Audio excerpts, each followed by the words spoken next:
आशीर्वाद। तो अभी आपने भजन में सुना।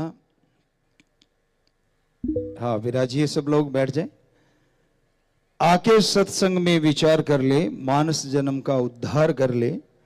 प्रभु मनुष्य बन के तो आ गया, कर्म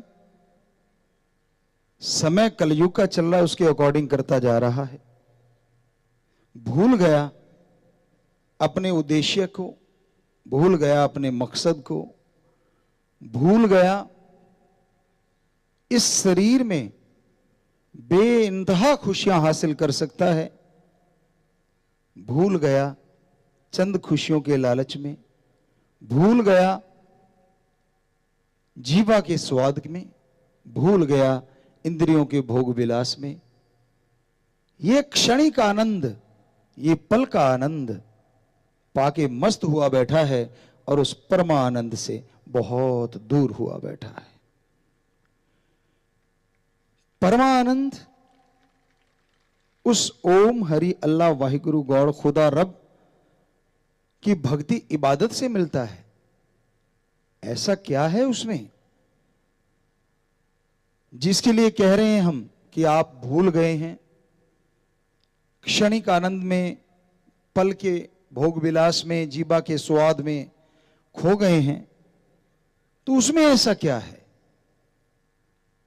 आमतौर पे दुनिया में इंसान का अलग अलग टेस्ट होता है, स्वाद होता है। किसी को नमकीन बढ़िया लगता है, किसी को मीठा बढ़िया लगता है, कई कड़बे में मरे पड़े हैं। सो अलग अलग स्वाद, किसी को इंद्रियों का भोग विलास, उनके लिए कोई रिश्ते ही नहीं रहते, उनकी निगाहें बुरा ही ताकती रहती हैं। सो अलग अलग स्वादों में दुनिया पड़ी हुई है। ऐसा नहीं है कि सबको एक जैसा ही चीज भाती हो। कई सगे भाई भी होते हैं, उनको भी अलग अलग चीजें पसंद होती हैं। लेकिन ये हम आपको गारंटी देते हैं, जो ओम हरि अल्लाह वाहिगुरु गौड़ खुदा रब की धुर की बाणी अनहदनाथ बांगे इलाही मेथड ऑफ मेडिटेशन से प्राप्त की हुई गॉड्स वॉइस एंड लाइट, वो जो आवाज है, वो जो रोशनी है, वो जो परमानंद जिसे हम कह रहे हैं, दुनिया में किसी को चाहे कोई भी स्वाद क्यों ना पसंद हो, अगर आप उससे जुड़ते हैं, जो आपको स्वाद पसंद है, उस परमानंद में इससे अरबों खरबों गुना ज्यादा आपको स्वाद आएगा और हर किसी को आएगा। और वो स्वाद परमानेंटली है। ये आप वाला टेम्परेरी है। रसगुल्ला स्वाद है, मुंह में डाला, खाया, जब तक चीनी है साथ, स्वाद आता रहता है, थोड़ी देर बाद मुंह बकबका हो जाता है। ऐसे ही हर स्वाद का हाल है, क्षणिक, कुछ पलों के लिए, कुछ मिनटों के लिए। उसके बाद वही आदमी मतलब स्वादहीन हो जाती, जीवा स्वादहीन हो जाता है।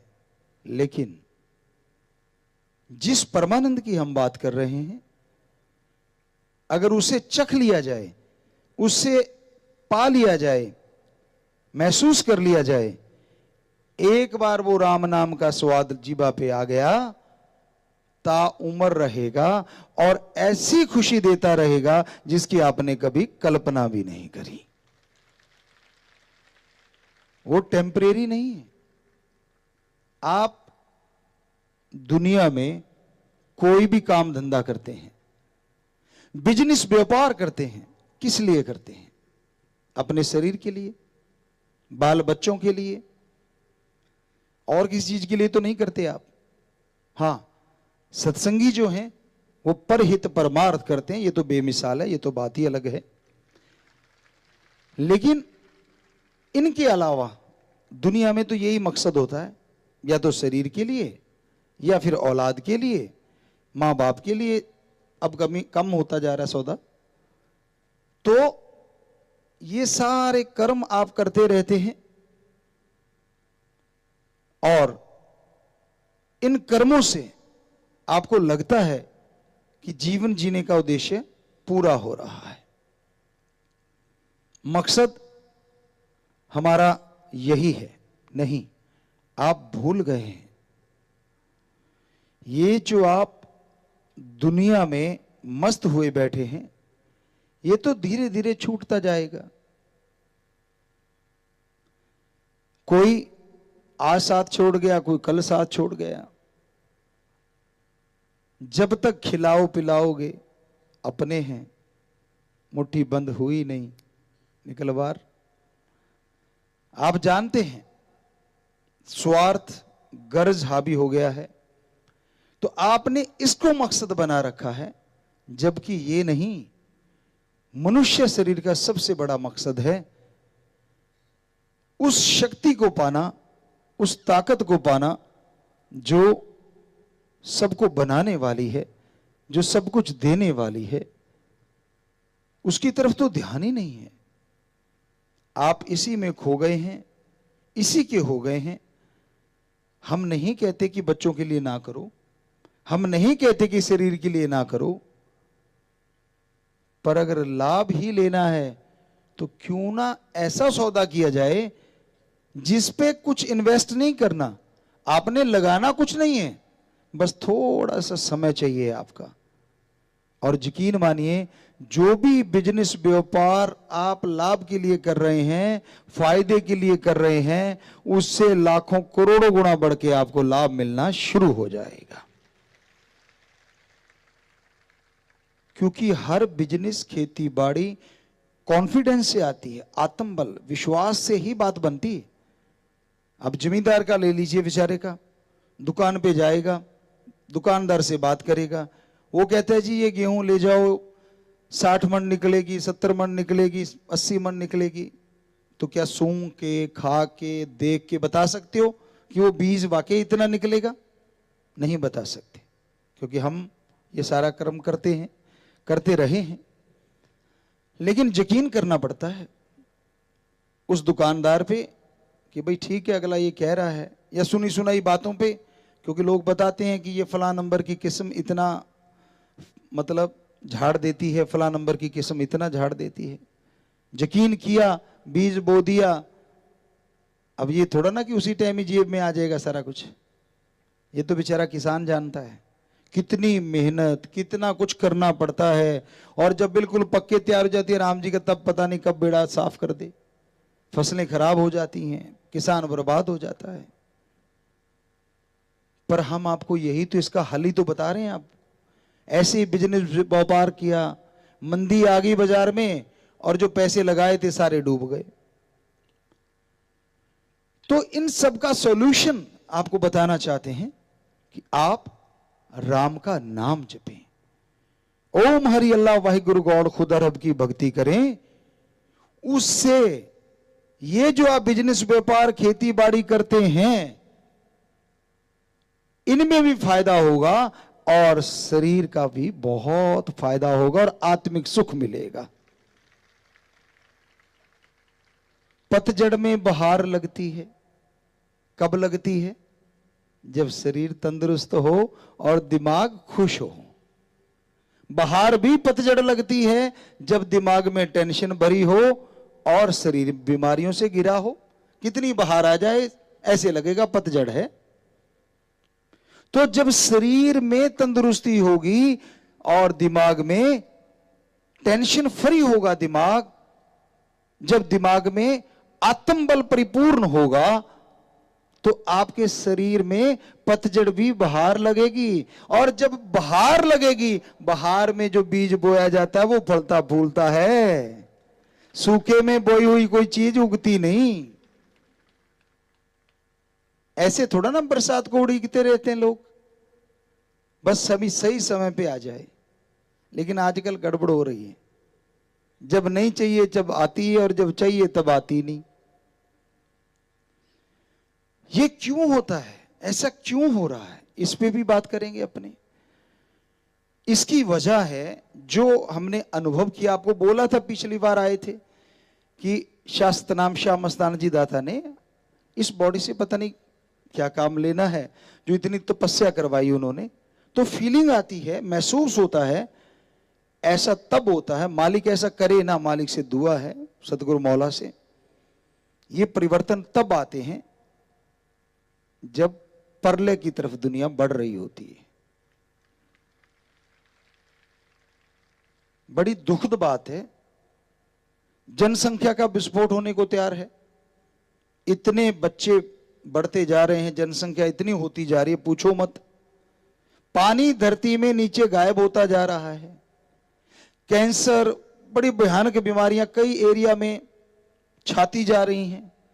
और आप सब जानते हैं, हम आपको कल भी बोला था कि भाई हम शायद 90 से क्या उससे पहले से लगे हुए हैं, 1948 से मान लीजिए आप, हम लगे हुए हैं कि भाई ये नशा जो है ये घातक है रे, घातक है रे। और फिर 90 के 92 93 के बाद तो हम साफ ही आपको कहने लगे थे कि ये इनडायरेक्टली युद्ध छिड़ गया है और हमारी आने वाली पीढ़ियों को निकम्मा करने के लिए ये नशा शुरू कर दिया गया है। तो आज क्या मैदानी इलाका और क्या आसमानी इलाका और क्या समुद्र के किनारे, सब जगह नशे ने पांव पसारे और बुरा हाल हो रहा है। समाज में ज्यादातर लोग इससे दुखी हैं, लोग मर रहे हैं नशा कर करके, क्योंकि उसमें केमिकल की मात्रा ज्यादा है, बेइंतहा ज्यादा है।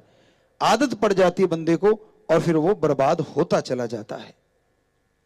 और ये मरता बड़ा जल्दी है इंसान से। कई कहते नहीं, भगवान ने जो उम्र लिख दी, उम्र नहीं लिखी, उतने श्वास लिखे हैं, लिखे तेरे श्वास गिरास।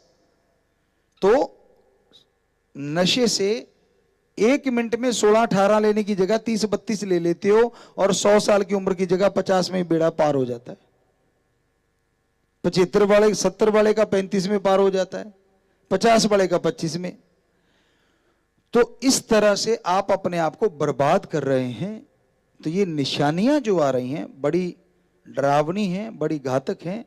ओम हरि अल्लाह वाहिगुरु राम से दुआ प्रार्थना अरदास है कि मालिक तू रोके तो रोके, वरना आज ये गंदगी खाने से, ड्रग से, बुराई करने से आज का इंसान बाज नहीं आ रहा, हट ही नहीं रहा, किसी के रोकने से रुक नहीं रहा। माँ बाप रोकते तो खुदकुशी की ड्रावा देता है, माँ बाप रोकते हैं तो भद्दे लगते हैं, गंदे लगते हैं कि ये क्यों रोकते हैं मुझे नशा करने से। तो समाज में भयानक परिवर्तन आ रहे हैं और उसी का एक ये अंग है। आप महसूस करके देख लो, बरसात बिना मौसम के हो रही है, मौसम जो पहले नहीं होता था वो हो रहा है और जो नहीं होना चाहिए वो भी हो रहा है। ग्लेशियर पिघल रहे हैं, पानी नीचे जा रहा है, कोयला, डीजल, पेट्रोल कब तक चलेगा? फिर क्या करोगे? आदी तो हो गए, अब लाइटों के भी आदी हैं, पंखों के भी आदी हैं, सारी चीजें, एसियों के भी लोग आदी हैं, बहुत सारी चीजें। पर जब ये चीजें खत्म होगी जिनसे ये बनता, तो कैसे चलेगा काम? पुरातन समय में सौर ऊर्जा, बिजली की ही रोशनी से ही सब कुछ लिया जाता था और प्रदूषण भी नहीं फैलता उससे, हमारे ख्याल से। बाकी तो साइंटिस्ट बता सकते हैं। सौर ऊर्जा से हमें नहीं लगता कि कोई पोल्यूशन होता होगा या कोई प्रदूषण फैलता होगा, नहीं फैलता। कुछ बच्चे याद कर रहे हैं। सो कहने का मतलब, तो हमें कैसे पता है कि ये चीज होगी? फीलिंग आ रही है, वो महसूस हो रहा है कि कहीं साइकिल ही फिर सबसे बढ़िया सवारी ना हो जाए, कहीं तत्ता तत्ता फिर से ना होने लग जाए। पंजाब वाले हो और इधर वाले भाई झोटा बुग्गी वाले हो, राजस्थान ऊंट गाड़ी वालों। कहने का मतलब, जब पेट्रोल नहीं, डीजल नहीं, कोयला नहीं, तो फिर ऊंट की पूंछी मरोड़ोगे, वो चमड़े वाली छांट चलोए, नारिया फलान्या तिंकड़िया। सो कहने का मतलब, फिर कहीं साइकिल की सवारी अच्छी ना लगने लग जाए। वैसे नंबर 1 है साइकिल चलाना, सेहत की सेहत बनती है और यहां जाना वहां भी पहुंच जाते हो। बुरा ना मनाना, हम तो आप गाड़ी में भी जाते हैं, आप लोग भी जाते हैं, लेकिन गाड़ी में तो सफर करने से जेब भी खाली होती है और सेहत भी खाली होती है। जाना पड़ता है और जाना पड़ेगा भी, जब तक चल रही गाड़ियां, कौन हटता है? पुराने समय में लोग कहते हैं जी, कई बड़ा दर्द होता है, हमें बड़ा दुख लगता है, अपने आप को बुद्धिजीवी बनते हैं, बड़े आलम फाजिल बनते हैं और ये कहते हैं कि नहीं जी, इतिहास में लिखा है, इतिहास में ये लिखा है, ये पवित्र रामायण है, पवित्र कुरान शरीफ है, पवित्र गुरुबाणी श्री गुरु ग्रंथ साहब हैं जो संतों ने लिख दिए, या पवित्र वेद हैं, ये तो जी काल्पनिक चीजें हैं। ऐसे ही मतलब उनमें जो लिखा हुआ है, जैसे महाभारत हो गई, रामायण हो गई, उनको काल्पनिक बताते हैं, इतिहास को सही बताते हैं। एक सज्जन ने हमें से भी ये बात करी कि जी इतिहास तो बिल्कुल ठीक है, बाकी ये महाभारत, ये रामायण जो पवित्र ग्रंथ हैं वो तो पवित्र भी नहीं बोलते, पर हमारी जुबानी ऐसी, हम तो कि ये जो हैं ये तो काल्पनिक कहानियां हैं।